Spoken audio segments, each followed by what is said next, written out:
अब बेटा आप सभी को सुभाषिस आज आपको पढ़ाएंगे कक्षा 8 में विषय कृषि विज्ञान।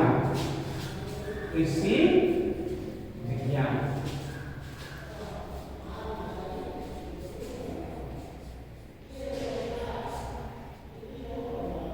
आज पाठ पढ़ाएंगे जलवायु के बारे में। जलवायु किसे कहते हैं इसको पढ़ने के लिए किसी विस्तृत भूभाग में कई वर्षों की लंबी अवधि तक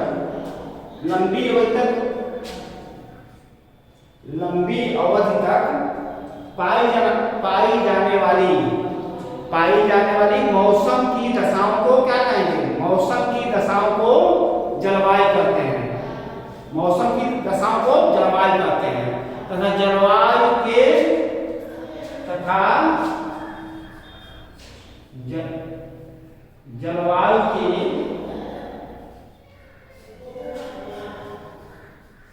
क्रमबद्ध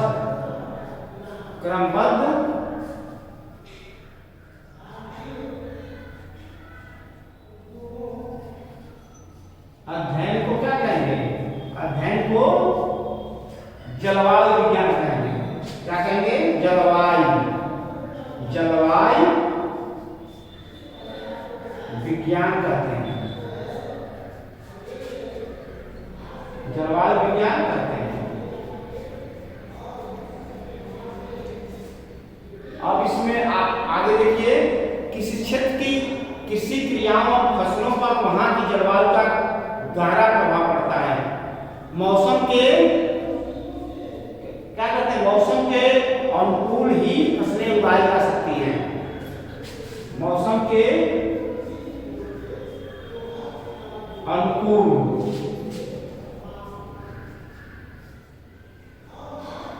ही फसलें उगाई जा सकती हैं।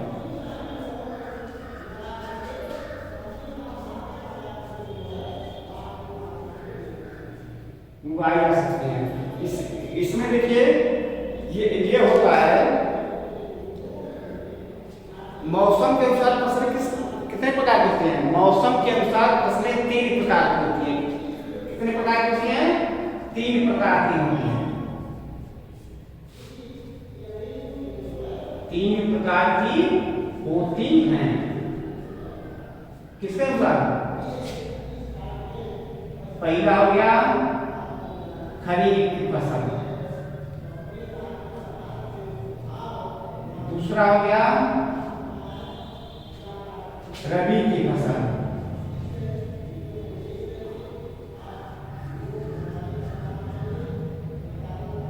तीसरा हो गया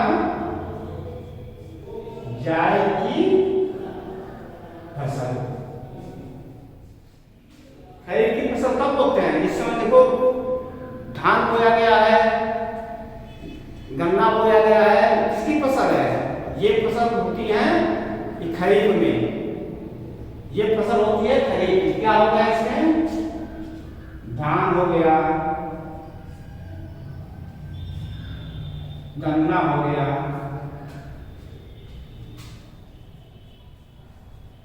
अब देखिए रबी की फसल में क्या हो जाएगा? रबी के फसल में गेहूं हो गया, मटर हो गया, आलू हो गया। आलू को लेते हैं। अब तो रबी की फसल में वो भी बोलेंगे क्या? मक्का, सब्जियां।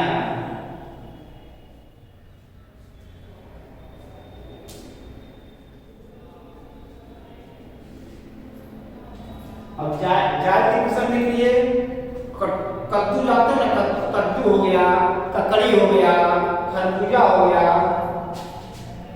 कद्दू,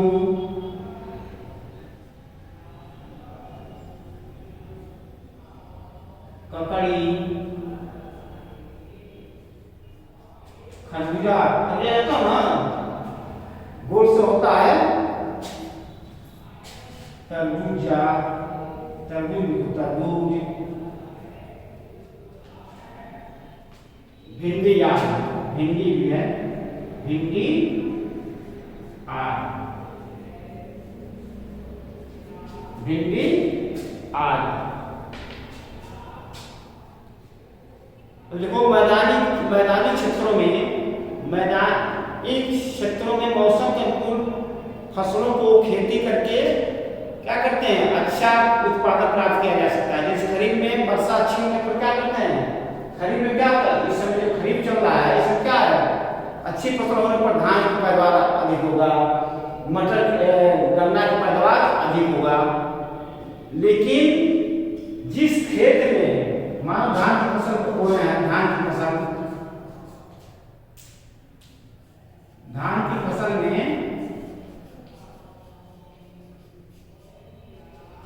पानी निकासी की व्यवस्था होनी चाहिए,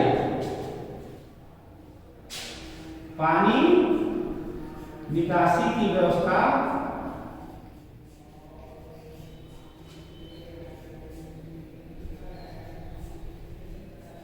ठीक होनी चाहिए।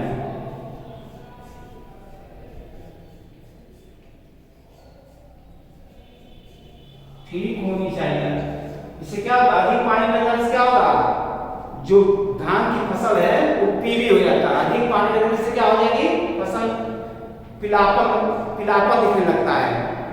उसकी भी दवा है, पीलापन दिखने लगता है, पीलापन अधिक वर्षा की वजह से,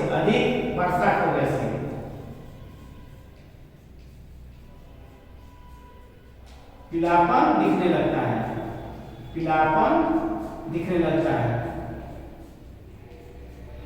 इसको कैसे चेक करेंगे, जिंक आता है, जिंक एक एकड़ में 8 किलो,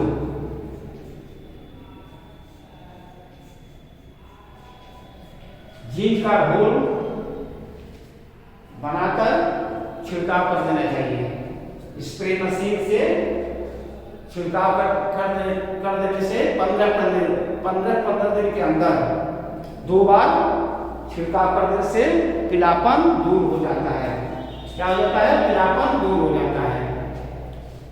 अब देखिए, किसी स्थान की जलवायु अध्ययन हेतु निम्नलिखित उपकरणों का उपयोग किया जाता है। किसका क्या है, तापमान का,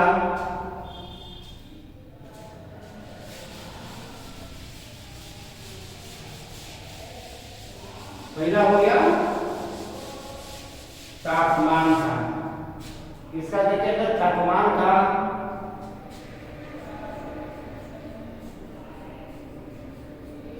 वर्षा का,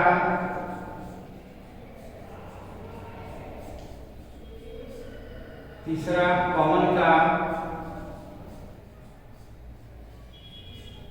और चौथा है वायुदाब का।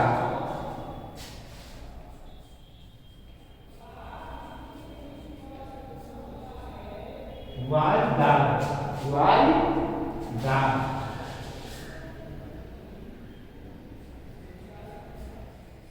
इसमें देखिए तापमान से क्या होता है, तापमापी के द्वारा किसी स्थान का तापमान मापा जाता है। इसके द्वारा, तापमापी के द्वारा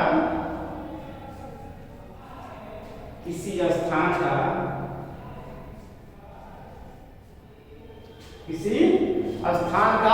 क्या तापमान मापा जाता है। तापमान, किसी स्थान का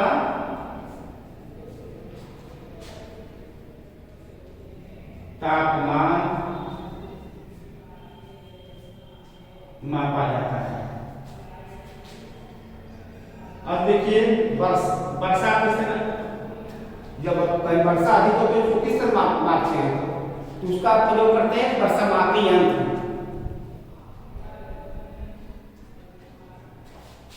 वर्षा मापी यंत्र द्वारा, वर्षा कितना, वर्षा मापी यंत्र द्वारा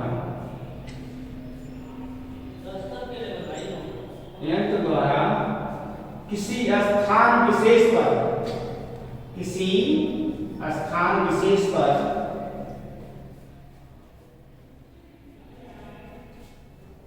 किसी स्थान विशेष पर निश्चित समय में होने वाली वर्षा को हम कैसे मापते हैं?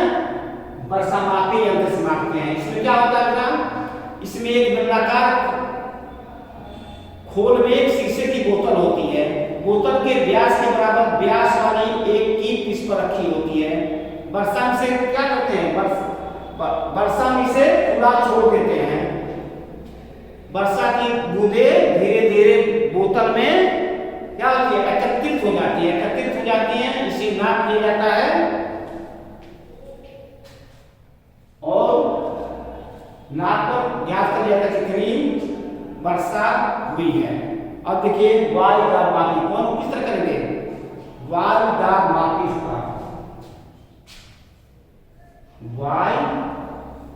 दाब मापी ये भी एक यंत्र होता है जिससे वर्षा को मापते हैं। वर्षा मापी यंत्र द्वारा तापमान क्या होता है? तापमान यंत्र द्वारा। इसी तरह इस स्थान का वायु दाब ज्ञात करने के लिए क्या करते हैं? इस यंत्र का उपयोग करते हैं। इस यंत्र को उपयोग करते हैं। चौथा हो गया और वायु दाब मापी इसको बैरोमीटर भी कहेंगे। वायु दाब मापी क्या कहेंगे?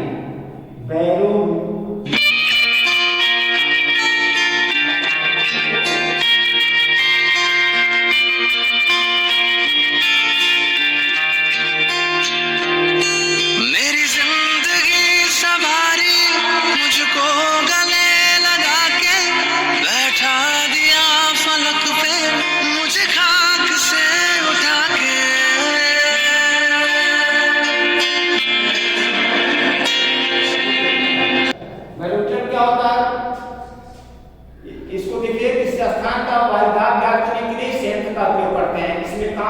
में भरा पाड़ा होता है। नली का निचला हिस्सा एक थैली में नुकीले पेच द्वारा पारे किनारे को छूता है। यहीं पर एक पैमाना लगा होता है।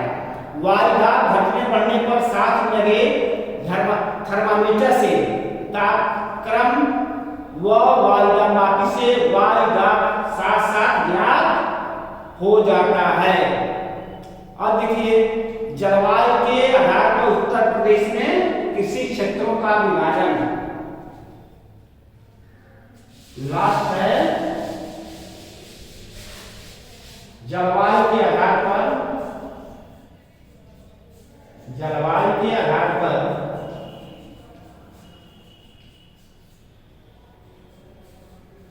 प्रदेश में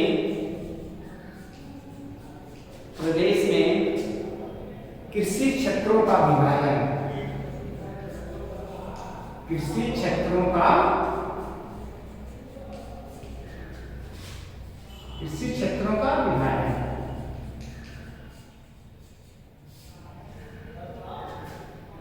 मानिए आप कई क्षेत्र हैं, इसे भावर या तराई क्षेत्र है, पश्चिमी मैदानी क्षेत्र है, मध्यम पश्चिमी मैदानी क्षेत्र है, दक्षिण पश्चिमी शुष्क क्षेत्र है, मध्य मैदानी क्षेत्र है, बुंदेलखंड क्षेत्र है, उत्तरी पूर्वी मैदानी क्षेत्र है, अब ये पूर्वी मैदानी क्षेत्र है। अब देखो कृषि पर जलवायु का प्रभाव, इसमें कृषि पर जलवायु का प्रभाव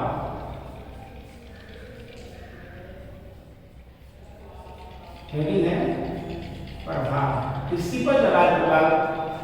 इसमें देखिए जनसंख्या वृद्धि के साथ साथ हमारी जरूरतें भी बढ़ गई हैं। जनसंख्या कितना हो गया है बताओ? 137 करोड़ जनसंख्या हो गई है। इसमें क्या होता है?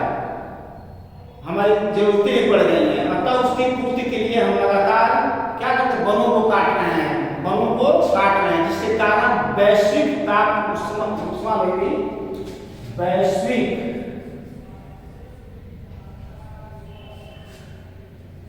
ताप उष्मा में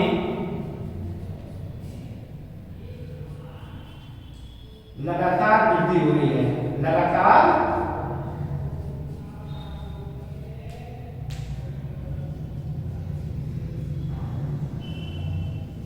क्या हो रहा है, वैश्विक ताप उष्मा में लगातार क्या हो रही है, वृद्धि हो रही है, जिसके कारण वैश्विक ताप उष्मा में की लगातार वृद्धि होने लगे, जो जलवायु परिवर्तन का मुख्य कारण है। जलवायु का कृषि के विभिन्न घटकों पर प्रभाव पड़ता है, कृषि के विभिन्न घटक हैं, प्रभाव पड़ता है। मिट्टी पर प्रभाव, वैश्विक ताप उष्मा में लगातार वृद्धि से मिट्टी के तापमान में भी वृद्धि होती है। किसमें होती है, मिट्टी के तापमान में भी वृद्धि होती है, जिसके कारण मिट्टी में नमी की कमी होने लगती है। क्या होता है, नमी की कमी होने लगती है। नमी की कमी से मिट्टी की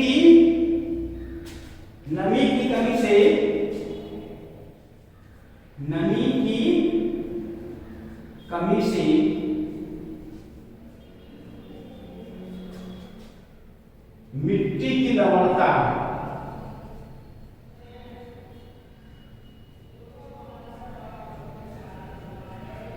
मिट्टी की लवणता क्या होती है, बढ़ जाती है,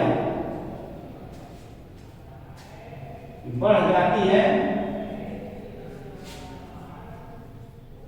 बढ़ जाती है। इससे क्या होता है, बढ़ जाने के कारण, बढ़ जाने के कारण क्या होता है, विपरीत प्रभाव पड़ता है। पैदावार क्या होता है, पैदावार कम होता है। पैदावार क्या होता है, पैदावार आधा हो जाएगा, कम हो जाएगा। किसके कारण, वैश्विक ताप उष्मा में लगातार वृद्धि के कारण। अब देखिए पौधों की वृद्धि पर प्रभाव, तापमान में वृद्धि के कारण मृदा क्या होती है, नमी हो जाती है, इससे पौधों का समुचित विकास, पौधों क्या होगा, समुचित विकास नहीं हो पाता है। अतः क्या होता है, तब समुचित विकास नहीं होता, पौधे क्या सूखने लगते हैं, पौधे क्या होते हैं, सूखने लगते हैं। तो इसका प्रभाव इसकी उत्पादन क्षमता में पड़ती है और पैदावार बहुत कम हो जाता है। तो ये आपका जलवायु चैप्टर समाप्त हो गया। कल दूसरा चैप्टर पढ़ाऊंगा। धन्यवाद।